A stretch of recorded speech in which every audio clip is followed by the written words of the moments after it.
આપ જોઈ રહ્યા છો લાઈવ દરબાર ન્યૂઝ। ડભોઈ વડોદરા રોડ ઉપર સરિતા ક્રોસિંગ પાસે રેલવે ઓવરબ્રિજની એક સાઈડની બની 8 માસ થઈ ગયા।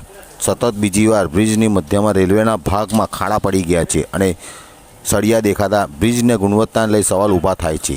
હાલમાં સપ્તાહમાં પૂર્વ જ આ ખાડા પૂરવામાં આવ્યા હતા અને ફરી સળિયા દેખાતા લોકચર્ચાનો વિષય બન્યો છે।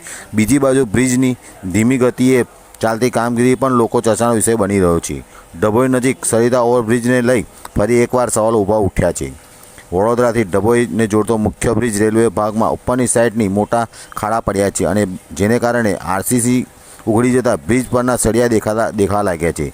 જો કે મળતી માહિતી મુજબ આ ખાડા અગાઉ સપ્તાહ પૂર્વ રેલવે કોન્ટ્રાક્ટર દ્વારા પેચ વર્ક કરી પૂરવામાં આવ્યા હતા।